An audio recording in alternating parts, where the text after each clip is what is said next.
नमस्कार, VK news में आपका स्वागत है और मैं युधिष्ठिर उपाध्याय।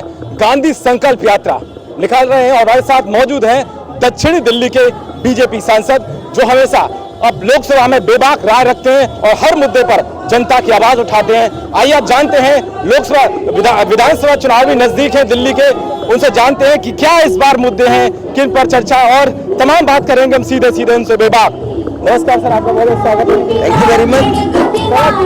गांधी संकल्प यात्रा जो आप निकाल रहे हैं, एक तरफ तो जो है ये कहते हैं कि सिंगल यूज प्लास्टिक बैन होना चाहिए, दूसरी तरफ जो हम देखते हैं लोगों को तो नीचे तो थैला अलग रख लेते हैं वो पॉलिथीन और उसको अलग देते हैं, पूछते हैं तो कि भाई ऐसा क्यों, कैसे चलता है, ऐसे क्या कहेंगे? देखो, लोगों को एक दिन में आप नहीं ज्ञान दे सकते, समय लगता है।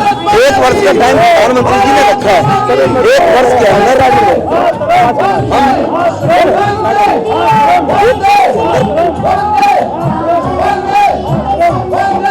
चलते रहो। 1 वर्ष के अंदर प्लास्टिक मुक्त भारत हो जाएगा, सिंगल यूज प्लास्टिक। और एक दिन में नहीं होता है ना, पहले से किसी ने प्रयास नहीं किया है।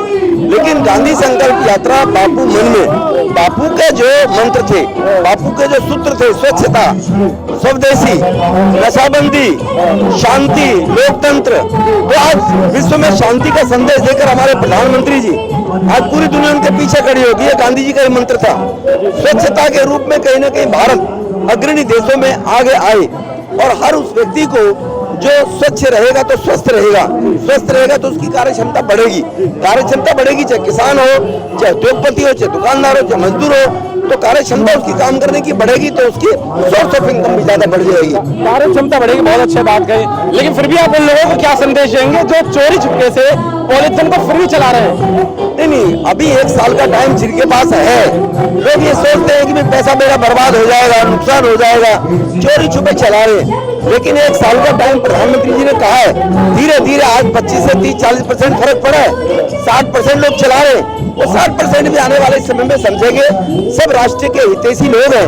धारा 370 सर्जिकल स्ट्राइक और पूरा देश प्रधानमंत्री के साथ खड़ा हो गया, पूरे देश का समर्थन मिला है, सभी नौजवानों का समर्थन मिला है। तो इसीलिए अपने लोगों पर ज्यादा शक करना भी ठीक नहीं है, विश्वास तो करना पड़ेगा, लेकिन लोग धीरे धीरे सब ठीक करेंगे, सब सुधरेंगे। मेरा सवाल ये भी है कि अब इस समय विधानसभा चुनाव चल रहे हैं 2 राज्यों में और राहुल गांधी बैंकॉक से लौट आए हैं, दोबारा से वही मनगढ़ंत शुरू कर दिया जो बोलते थे हमेशा मोदी जी के बारे में, ऊट पटांग जो भी है वो शुरू कर दिया। क्या कहेंगे? वो बैंकॉक है एसपीजी की वजह से, कानून बन गए हैं कि एसपीजी साथ रहेगी जहां भी जो जाएगा।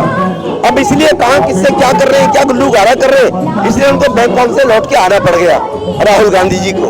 और जहां तक हरियाणा और मध्य प्रदेश, महाराष्ट्र में चुनाव है, वो एक तरफा चुनाव है। दोनों फडणवीस जी और खट्टर जी के जो काम है उसको लोगों ने पसंद किया, लाइक किया है कि वो सेवा भाव से काम कर रहे हैं, जैसे प्रधानमंत्री कर रहे हैं। तो प्रधानमंत्री के नेतृत्व में हमारे दोनों मुख्यमंत्री भी उसी प्रकार से सेवा भाव से काम कर रहे हैं और लोगों को सेवा चाहिए लोकतंत्र में। राहुल गांधी कल रैली सुन रहा था लातूर में, तो वह सीधे तौर पर वो सीधे प्रधानमंत्री मोदी पर आरोप लगा रहे थे कि रोजगार है नहीं। उन्हें बताइए रोजगार क्या दिया आपने? पूरा देश के प्रधानमंत्री पर 1% भी डाउट नहीं करते उनकी ईमानदारी पे, उनके त्याग पे। वो अकेला कहते थे चौकीदार चोर है, तो देश ने सबक सिखा दिया।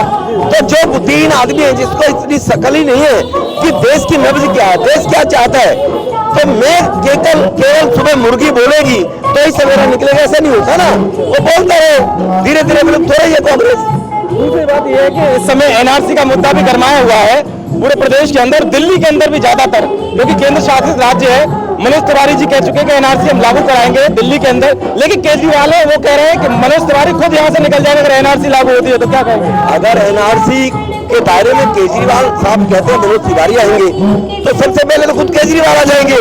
तो केजरीवाल या तो गंवार आदमी है, इसका मतलब कहीं ना कहीं डिग्री पे शक है, जितेंद्र तोमर की तरह उसकी बेबी। मुझे एनआरसी की फुल फॉर्म समझ नहीं पाया। एनआरसी है विदेशी घुसपैठी है, ये मनोज तिवारी का तो ये देश है, दिल्ली राजधानी है, तो विदेशी घुसपैठियों के लिए एनआरसी लागू होती है, ना कि दूसरे राज्यों से आए लोगों पर लागू होती है। सर एक क्वेश्चन और है मेरा, केजरीवाल साहब जैसे ही चुनाव आने वाले हैं तो उससे पहले बिजली 200 यूनिट सस्ती तमाम पानी की बात कर रहे हैं, क्या कहना चाहेंगे? 4.5 साल से कहाँ थे? अभी 2 लाख लाइट स्ट्रीट लाइट लगाएगा, 4.5 साल में कितनी लगाई? 4.5 साल से कहाँ थे? तो ये लोग सत्ता पर कैसे बने रह जाए, ये सत्ता की राजनीति करते हैं। भारतीय जनता पार्टी देश बनाने की और सेवा की राजनीति करता है, ये समझ अंतर समझना पड़ेगा दिल्ली वासियों को। लेकिन क्या आपका इस बार कौन सी लड़ाई है, मोदी वर्सेस केजरीवाल से सीधे है या फिर आपके विकास के मुद्दों को? कहाँ राजा भोज कहाँ गंगू तेली? अब कहाँ केजरीवाल को आप काउंट कर रहे हो मोदी साहब से? वो आज दुनिया का लोकप्रिय नेता है। वो केजरीवाल एक राजधानी के 2.25 करोड़ लोगों की राजधानी दिल्ली, उसके शासन को नहीं संभाल पाया। वो भ्रष्टाचार की टीम को लेकर चलने वाला व्यक्ति है केजरीवाल, तो कहाँ उनका आप बराबरी कर रहे हो? तो कहीं ना कहीं साफ तौर पर ये हमारे साथ दिल्ली बीजेपी के जो दक्षिण दिल्ली से सांसद थे रमेश विदुर जी, उन्होंने बेबाक अपनी राय रखी। दिल्ली में लोग विधानसभा चुनाव को लेकर तमाम मुद्दों पर उन्होंने राय रखी और उन्होंने साफ तौर पर कहा कि इस बार मुद्दे बहुत हैं, लेकिन कहीं ना कहीं बीजेपी ने जो अपना काम किया है वो साफ तौर पर दिखाया है उन्होंने, और जमीनी हकीकत पर उतारा है। ये उनकी साफ तौर पर बात थी और यहाँ गांधी संकल्प यात्रा के जरिए वो सिंगल यूज प्लास्टिक की बात कर रहे थे। कैमरामैन युमाकांत उपाध्याय के साथ युधिष्ठिर उपाध्याय, वीके न्यूज दिल्ली।